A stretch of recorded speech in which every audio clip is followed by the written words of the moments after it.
Welcome back to my channel. Today we will learn about the issue that has brought CBS's The Bold and the Beautiful to a breaking point, with emotions, betrayals, and family conflict taking center stage once again. In this dramatic turn of events, Taylor Hayes finds herself at odds with Eric Forrester, culminating in an explosive confrontation that leads to both physical and emotional turmoil. What begins with Taylor's frustration over Eric's constant support for Brooke turns into a shocking series of events that leave the Forrester family reeling. For weeks, Taylor has been increasingly agitated by Eric's blatant favoritism toward Brooke. Despite Taylor's loyalty and sacrifices for the Forrester family, Eric seems determined to push for Ridge and Brooke's reunion, brushing aside Taylor's feelings in the process. Taylor, who has tried to maintain peace, finds herself becoming more and more frustrated. She feels overlooked, unappreciated, and cast aside in favor of a past that Eric refuses to let go of. This is especially painful given that she has raised two children, Steffi and Thomas, who have been central to the Forrester legacy. One afternoon, Taylor storms into the Forrester mansion, determined to confront Eric about his behavior. She walks into his office, where Eric is reviewing documents. The tension in the room is palpable as Taylor cuts to the chase. "Eric," she says, her voice steady but filled with emotion, "why do you keep pushing Ridge and Brooke together? Why do you always choose her over me, even when I've given so much to this family?" Eric, caught off guard by the intensity of her accusation, looks up from his papers. He sighs and shakes his head, clearly frustrated by the same conversation he's had numerous times before. "Taylor, Ridge and Brooke are meant to be together. You know that. Their bond is undeniable," Eric responds, his voice calm but firm. Taylor's anger flares up. She's had enough. "That's not fair," she exclaims. "I've given you two beautiful grandchildren, Steffi and Thomas, and yet you continue to undermine me. You continue to put Brooke first, even after everything she's done. You're completely blind to what's right in front of you." Eric's face darkens, his patience wearing thin. "Taylor, I've told you this before. Ridge and Brooke are fate. Their love is something I believe in." The conversation escalates quickly. Taylor, her frustration growing, begins to raise her voice. "You think I don't know that? You think I don't see what you're doing? You think I'm just going to stand here while you push Ridge back into Brooke's arms? Do you even care what this is doing to me? What it's doing to my children?" Eric, feeling the intensity of the moment, stands up, visibly agitated. "You need to understand, Taylor. I will always believe in Ridge and Brooke's future. You can't change that." Taylor, her emotions reaching a boiling point, steps closer to Eric. "And you think that's fair? You're ignoring everything I've done for this family, everything I've given. I've worked so hard, but you've never once acknowledged it. I am constantly second best to Brooke. I have nothing left to give you." The words sting, and before Eric can respond, he suddenly grabs his chest, his face contorting with pain. He stumbles backward, falling into his chair. Taylor freezes, terrified, as Eric clutches his heart. His breathing becomes labored. Taylor rushes to his side, calling his name, her panic rising. "Eric! Eric!" she cries, her hands trembling as she reaches for the phone. "I need help. Now." She dials 911 as quickly as she can, her voice shaking with fear. Within minutes, paramedics arrive, and they rush Eric to the hospital. Taylor follows behind in a daze, consumed with guilt and fear for Eric's well-being. At the hospital, doctors work urgently to stabilize Eric. The situation is grave. Eric has suffered a heart attack, and his condition is uncertain. As the hours pass, Taylor waits anxiously in the hospital's waiting room, guilt eating away at her. She can't stop replaying the argument in her mind. She can't stop thinking about the harsh words she said to Eric, the way she pushed him to his breaking point. What if it was her fault? What if she caused this? Soon, Ridge arrives at the hospital. He is furious, his concern for his father clouded by anger toward Taylor. He demands to know what happened. Taylor, barely able to speak, explains what occurred, the argument, Eric's sudden collapse. Ridge listens, but his anger only grows. He walks over to her, his expression hardening. "Why did you do that, Taylor?" Ridge demands. "Why couldn't you just let it go? Why do you have to keep pushing and pushing until you break him?" Taylor tries to explain, but her words are drowned out by Ridge's fury. "You made him lose his temper," Ridge says, voice rising. "You made him have a heart attack." In a moment of uncontrolled emotion, Ridge slaps Taylor across the face. The sound of the slap echoes in the hospital room, and everyone in the vicinity is stunned. Taylor's eyes well up with tears, the sting of the slap far more painful than the physical impact. She lowers her head, ashamed and overwhelmed by the weight of her actions. "I never wanted this," Taylor whispers, her voice barely audible. "I didn't mean to hurt him. I didn't mean for any of this to happen." Ridge stands over her, his expression hard as stone. "Well, it happened. And now we have to deal with it." Taylor, shaking, is unable to speak. Her heart aches with guilt and sorrow. She never intended to cause Eric harm. She never wanted to hurt Ridge. But the words had come out, and now there was no taking them back. She feels utterly lost. As the hours pass, Ridge and Taylor sit in silence, the tension between them suffocating. Eric's condition remains critical, and every passing minute feels like an eternity. Taylor's mind races. She doesn't know what to do. She knows Ridge is angry with her, and she understands why. But she also knows that her feelings for Ridge have always been complicated, tangled with pain, regret, and love. Her desire for reconciliation with Eric, for recognition from him, has driven her to the breaking point. Eventually, the doctors come to give an update. Eric's condition is still serious, but he is stabilized for the moment. The family can only wait and hope that he pulls through. Ridge stays by his father's side, his anger simmering beneath the surface, while Taylor remains in the waiting room, filled with regret and sorrow. As the days go by, Eric's condition remains precarious. Taylor decides to take some time to herself, stepping away from the hospital to reflect on everything that's happened, her actions, her relationships, and the deep wounds she's inflicted on her family. Meanwhile, Ridge struggles with his own emotions. He's caught between his loyalty to his father and his unresolved feelings for Taylor. The tension is palpable, and he knows that things can never go back to the way they were.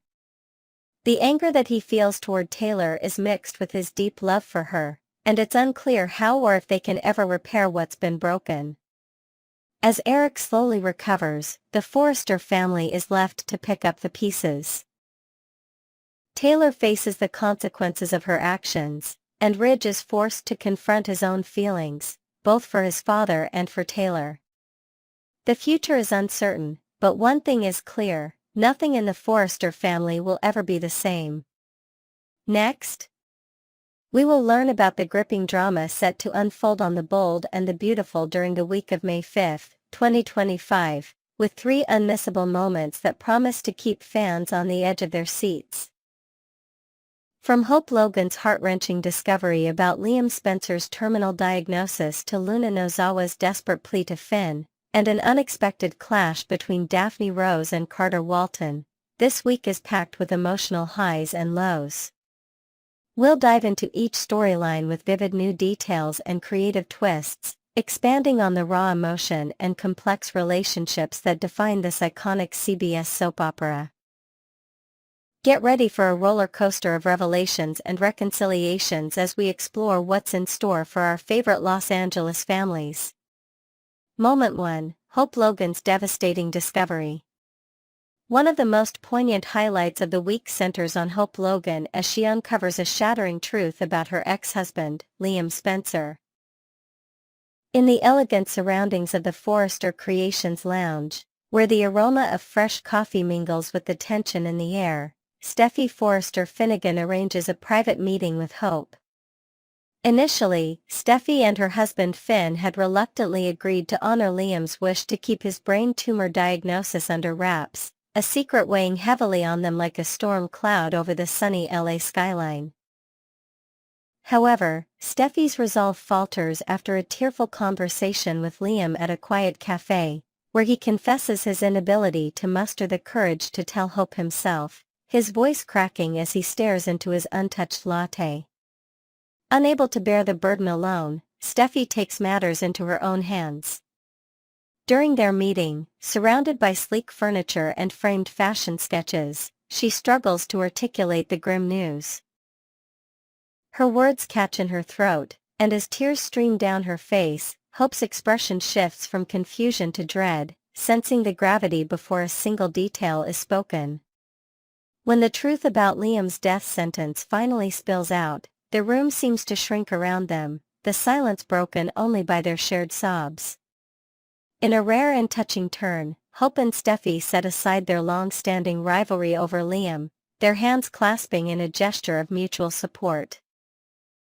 This newfound unity, born from shared grief amidst the backdrop of a bustling design house, offers a refreshing twist, highlighting the power of solidarity between women facing an unimaginable loss. Their alliance promises to be a beacon of hope for Liam in his darkest hours, as they vow to stand by him together. Moment 2: Luna Nozawa's emotional plea to Finn. Another captivating moment unfolds as Luna Nozawa takes a bold step to reconnect with Finn, driven by a recent charged conversation with Sheila Carter Sharp at a dimly lit diner on the outskirts of town. Over greasy fries and lukewarm coffee, Sheila stirred unrest in Luna, lamenting how Steffi's protective barriers keep both of them from Finn. Sheila's words, delivered with a sly glint in her eye, plant a seed of determination in Luna, fueling her resolve to confront the situation head-on. The next day, in a dramatic preview scene set in Finn's minimalist medical office, with shelves of textbooks and a faint antiseptic scent lingering, Luna corners him with raw emotion etched on her face. Her voice trembles as she implores Finn not to turn his back on his own daughter, her eyes searching his for any sign of softening. Finn, caught between his loyalty to Steffi and the tug of familial bonds, wrestles with an internal storm. He would never dream of intentionally deceiving his wife, whose trust he values above all, yet the timing feels impossibly cruel with Liam's crisis looming over the family like a dark shadow. Envision Finn pacing the sterile office after Luna leaves, torn over whether to secretly nurture a connection with his daughter, planning to reveal the truth to Steffi only after the dust of Liam's tragedy settles. Perhaps he imagines late-night text exchanges with Luna, coordinating quiet meetups at a secluded beach spot near the Cliff House, hoping to build a bond under the radar. However, as soap opera fans know, such clandestine plans often unravel with unexpected twists. Perhaps a misplaced message or an overheard conversation at Il Giardino could ignite Steffi's suspicions sooner than Finn anticipates. This risky dynamic promises tension and heartbreak, keeping viewers glued to their screens. Moment 3: Daphne Rose and Carter Walton's tense encounter. The third must-see moment of the week introduces a fiery clash between Daphne Rose and Carter Walton, adding a layer of intrigue to the already charged atmosphere at Forrester Creations. In the polished boardroom, where the gleam of a mahogany table reflects the high stakes of business dealings, Daphne, overzealous and brimming with ambition, crosses a line with Carter. Known for his calm demeanor and sharp legal mind, Carter finds himself on edge as Daphne pushes too hard, perhaps lobbying aggressively for a risky business deal involving a new fashion line during a late afternoon strategy session. Her tone grows insistent, her gestures animated under the harsh fluorescent lights, as she corners Carter with demands for immediate action, oblivious to his mounting frustration. This encounter, set against the backdrop of fabric swatches and financial reports strewn across the table, could stem from Daphne's desperation to prove herself in the cutthroat world of Forrester politics. Picture her referencing past successes with a rival company, her voice rising as she insists Carter greenlight her proposal without proper vetting, disregarding the protocols he holds dear. Carter, typically a pillar of restraint, might respond with a rare sharpness, his jaw tightening as he reminds her of the importance of due diligence, perhaps citing a disastrous past launch that nearly tanked a collection. This friction introduces a new dynamic to the workplace drama, hinting at underlying power struggles or personal motivations. For Daphne's pushiness may be a hidden agenda to secure a promotion or impress a higher-up. Will Carter stand his ground, or will Daphne's persistence wear him down, setting the stage for future conflicts? Moment 4, Liam and Bill Spencer's emotional reckoning. An additional layer of drama surfaces as Liam faces a critical moment with his father, Bill Spencer, who remains blissfully unaware of the devastating health crisis unfolding. In the opulent Spencer estate, with its towering glass windows overlooking the city, a confrontation brews during what starts as a casual father-son chat on a plush leather couch. Bill, preoccupied with business empire concerns, has no inkling of the seizure Liam suffered right there in that very living room weeks ago, nor the grim diagnosis of a brain tumor that followed. The tension builds as Liam, pale and hesitant, grapples with how to shatter his father's world, his fingers fidgeting with a glass of untouched water on the coffee table. When the bombshell finally drops, perhaps amid a lull in conversation as the grandfather clock chimes ominously, Bill's larger-than-life persona crumbles. His booming voice softens to a whisper, disbelief etched across his face as he processes the reality of losing his son. Imagine Bill leaping to action mode, pacing the Persian rug with a fierce determination to fund experimental treatments, vowing to scour clinics from Berlin to Beijing if necessary. This reckoning could redefine their relationship, deepening their bond as Bill transforms from a distant tycoon to a father fighting tooth and nail for a miracle. Yet, the undercurrent of sorrow remains. Will their renewed closeness come too late, or could it offer Liam solace in his final moments? This emotional exchange promises to reshape the Spencer family narrative, adding a layer of raw humanity to Bill's often stoic character. As the bold and the beautiful gears up for the week of May 5, 2025, fans are in for a tapestry of heartbreak, desperation, and unexpected alliances. Hope and Steffi's united front for Liam, Luna's risky outreach to Finn, Daphne's overstep with Carter, and the Spencer family's emotional bombshell each deliver a unique flavor of drama that keeps this soap opera at the pinnacle of daytime television. From tear-soaked confessions in design lounges to tense confrontations in boardrooms and quiet pleas in medical offices, every scene brims with stakes that resonate deeply. Stick with B&B Spoilers channel as we continue to unpack these must-see moments, speculating on how these twists will ripple through the lives of our beloved characters. What surprises await beyond this emotional week? Only time will tell, but the journey promises to be unforgettable.